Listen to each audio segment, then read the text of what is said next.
They say the devil is in the details. In Copenhagen, he rode a motorcycle. For 40 years, one name made hardened criminals cross the street and police chiefs lose sleep. What began in schoolyard brawls evolved into a reign of terror that would reshape Denmark's underworld forever. His office, a prison cell, his resume, written in blood, his hobby, turning murder into best-selling literature. While on the run, he began writing the book that would later be published as My Life. While other inmates counted days, Jonke built an empire that reached beyond concrete walls and iron bars. 5 autobiographies and 24 years in prison later, Denmark's most notorious biker managed something even more surprising than his rise to power. He made Al Capone look like an amateur. But even the devil's favorite student can fall from grace. In 2020, Nielsen was kicked out of the Angels after being a member for 40 years. This is the story that the Danish underground whispers about. The legend they fear to repeat. And we're just getting started.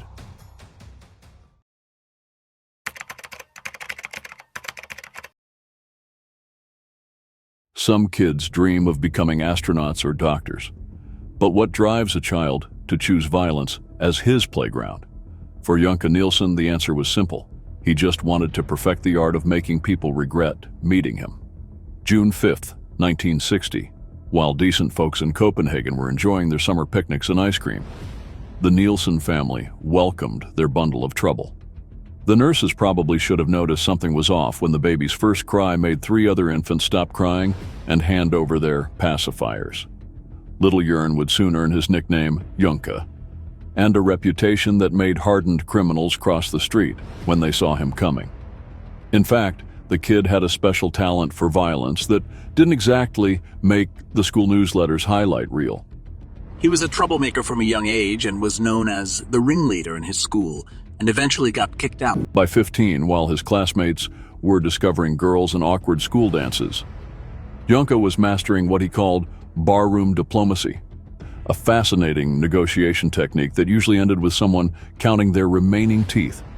The local dentists must have loved him. He was single-handedly keeping them in business. The schools tried their best to educate him. They really did. He wasn't so much failing the system as he was rewriting it, one broken rule at a time.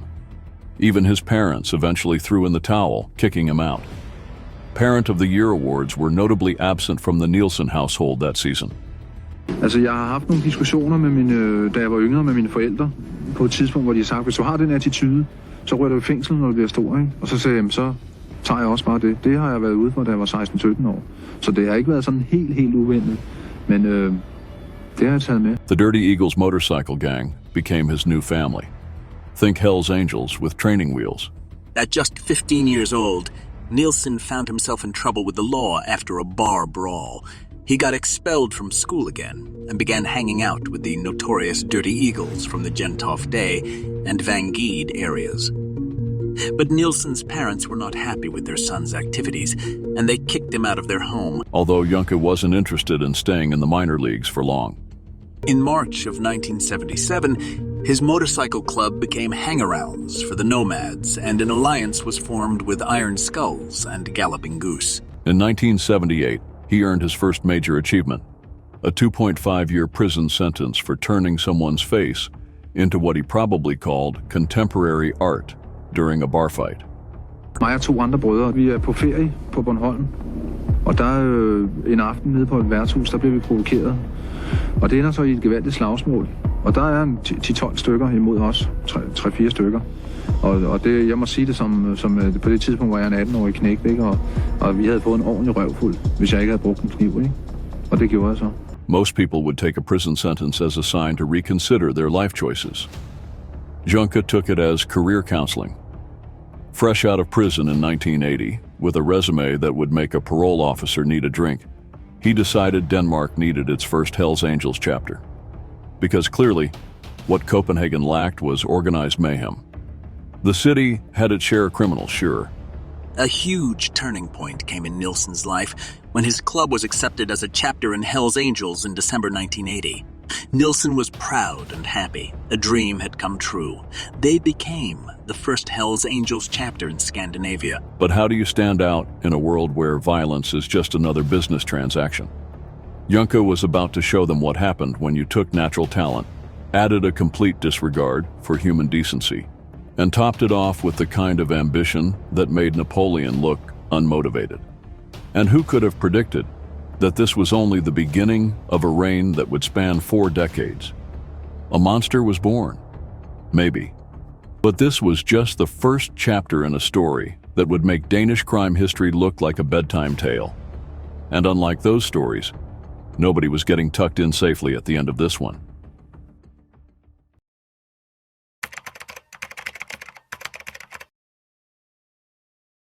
Hey brothers, tired of YouTube's BS and censorship? It's time to break free. That's why I've shifted gears to Patreon, where I can bring you the raw, uncensored content you crave. Join my Patreon crew and get an insane package deal. Exclusive early access to all videos, days before YouTube, 100% ad-free viewing experience. Uncensored, no-holds-barred community discussions, double the content, 2 killer videos every single week. VIP access, direct interaction with yours truly, inside scoop, exclusive biker world updates you won't find anywhere else. Ready to join the elite? Hit that Patreon link now. Your support doesn't just keep us rolling, it fuels a revolution of uncensored, unrestricted content. Join now and unlock a world of exclusive benefits. May 25th, 1984 started like any other spring day in Copenhagen. Tourists wandered the Tivoli Gardens, locals sipped coffee at sidewalk cafes, and Jorn Nielsen was about to turn the city's biker scene from a rough neighborhood nuisance into a war zone.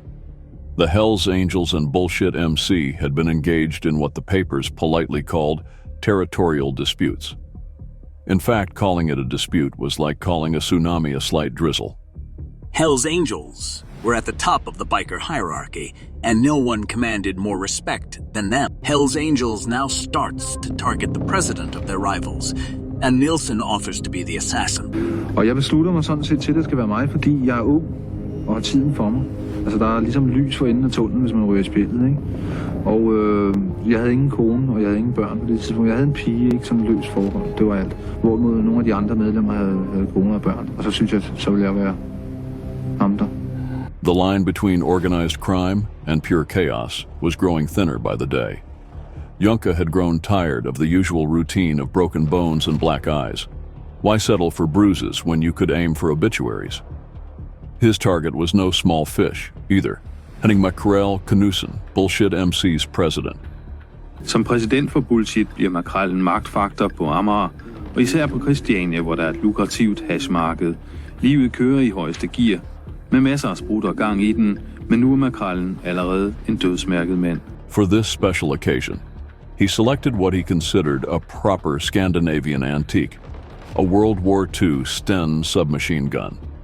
The scene unfolded in Makrell's driveway, with all the subtlety of a Viking raid.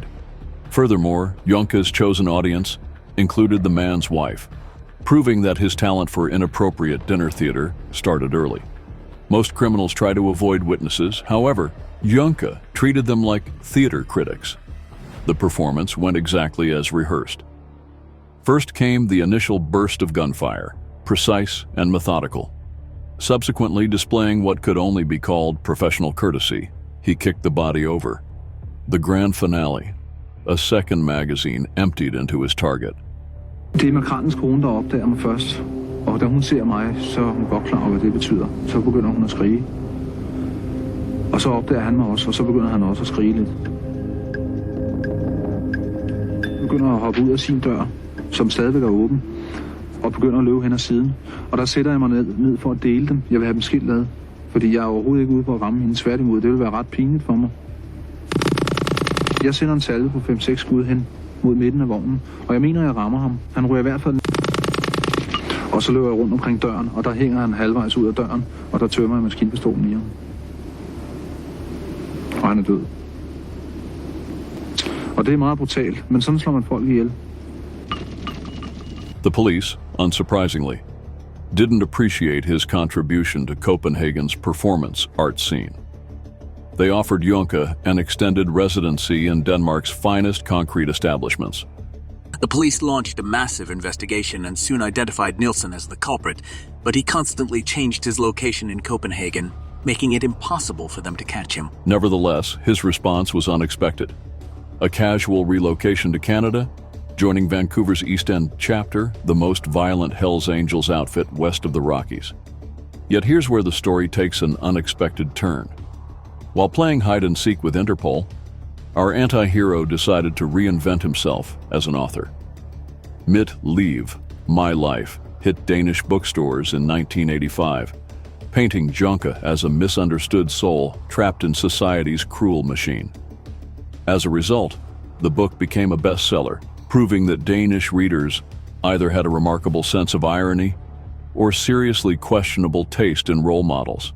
While on the run, he began writing the book that would later be published as My Life. He moved to Paris, reasoning that if he was going to spend 16 years behind bars, he might as well fill his head with memories. A few months later, he moved to British Columbia, Canada, with the help of Canadian Angels chapter. His fashion choices during this period? Nazi symbols and white power t-shirts. In post-occupation Denmark, this was about as popular as a Lutheran at a Hells Angels poker night. But Jonke never did have much use for public opinion polls, or common decency, or basic human empathy. Nielsen was on the run for a year and a half, and eventually settled in a town called Small Town, went by the name James, and even became acquainted with police officers. He met Karen, a single mother, and began a long-term relationship with her.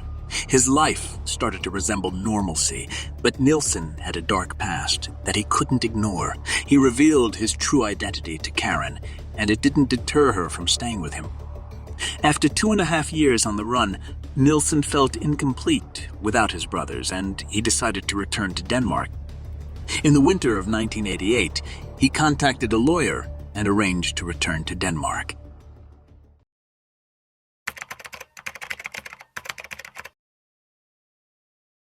"16 years. That's what the judge handed Jonke in 1988, delivered with the kind of finality usually reserved for funeral services. For a man who treated prison like most people treat a corporate office, this was less of a sentence and more of a career change. In 1988, Nielsen faced a trial for the premeditated murder of Henning McCrellan Knudsen, and the court sentenced him to 16 years in prison, and he is set to serve 11 years. As he left the courtroom, he uttered the words "God fest," meaning good party. Det er ikke helt med min gode vilje, vel, men jeg kan godt se rimeligheden i at have fået 16 år for at slå ihjel. Det kan jeg godt se rimeligheden i, fordi der er nødt til at være en vis orden. Ellers så bliver det hele et stort kaos. Så jeg brokker mig ikke over, at jeg har fået 16 år. Welcome to Denmark's most peculiar prison story, where a convicted murderer transformed his cell into the corner office nobody dared to visit. While other inmates counted days with chalk marks on walls, Jonke was building an empire that made some Fortune 500 companies look disorganized. The man treated incarceration like a networking opportunity. Television appearances, radio interviews, book deals. Murder wasn't just a crime in Denmark. It was a launching pad for media stardom. His message to the public? The Hells Angels were just misunderstood gentlemen who happened to enjoy leather fashion and occasional acts of extreme violence. Coming from a man who had turned a rival into modern art with a submachine gun, this took the kind of audacity that would make a cat burglar blush. However, life behind bars wasn't all bestsellers and camera flashes. On July 24, 1996, at precisely 2 a.m., someone decided to redecorate Jonke's cell with a hand grenade.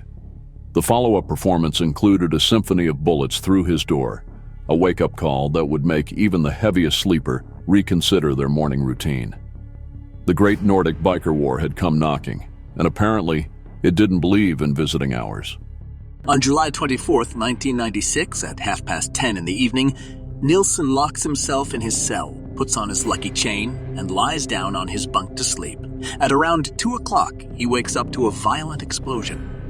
Someone attempts to blow up his cell door with a grenade but fails. He throws himself to the ground as a hail of bullets rips through the door. He is hit in the stomach and arm but is fortunate enough to survive. What truly set Juncker apart wasn't just his survival of assassination attempts, it was his absolute mastery of prison politics.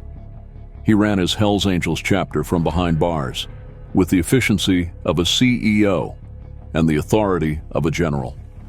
The guards might have controlled the prison, but Juncker owned it in ways that didn't appear on any official documentation. His release in 1998 was less of a liberation and more of a brief intermission. By 2001, he'd secured himself an encore performance, 4 more years for his supporting role in an Aalborg nightclub's transformation into a crime scene.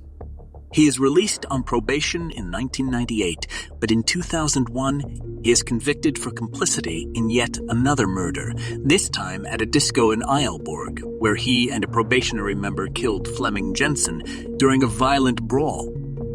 A man he had beaten and kicked repeatedly while he lay on the ground, defenseless. The court found him guilty of delivering several blows to Jensen's head and upper body while he was helpless, making the attack particularly brutal and savage. He was sentenced to 4 years in prison. Most career counselors would call this a step backward. For Juncker, it was just another chapter in a story where freedom and imprisonment were merely different settings for the same ongoing performance. In the end, top dog status in prison wasn't given, it was taken. And Juncker took it with determination. He didn't just adapt to prison life, he renovated it to suit his needs, turning concrete walls and iron bars into the framework of his own private kingdom.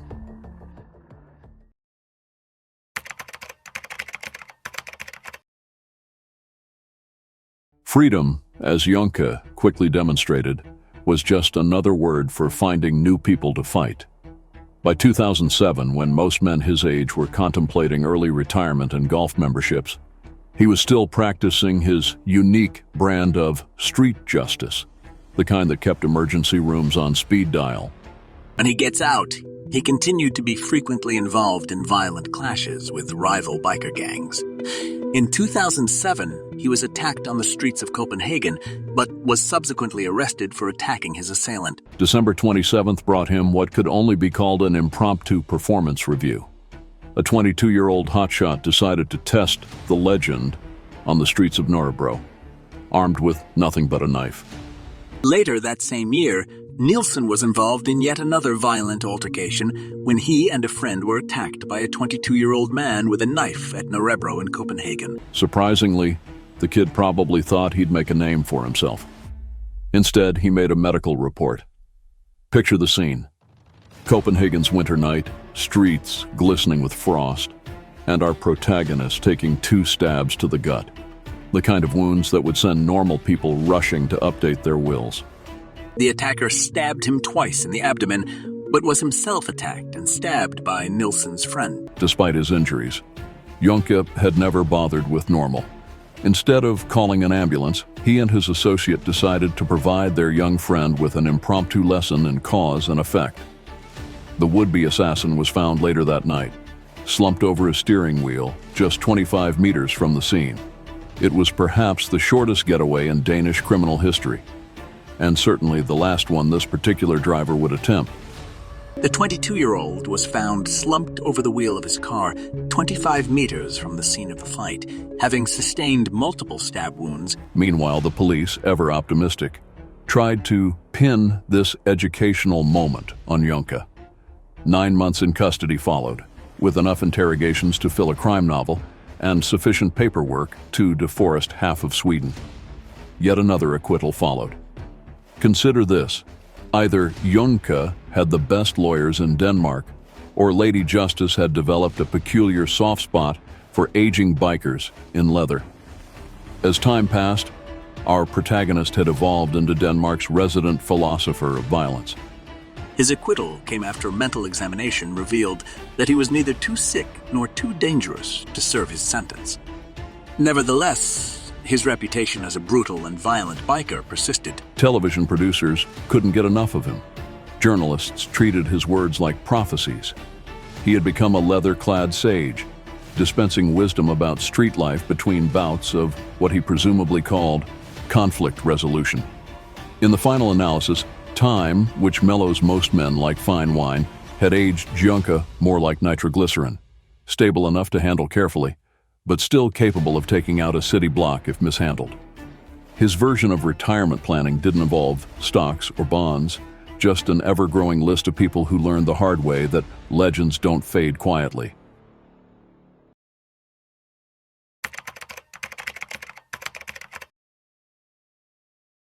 Even the devil's favorite dancers eventually run out of music. For Junka, the final note played on November 18, 2020, a date that would have seemed impossible during his 40-year reign of leather-clad terror. 40 years of loyalty, murder, and mayhem erased with a single word: out. In biker parlance, that's the equivalent of being served divorce papers by Satan himself.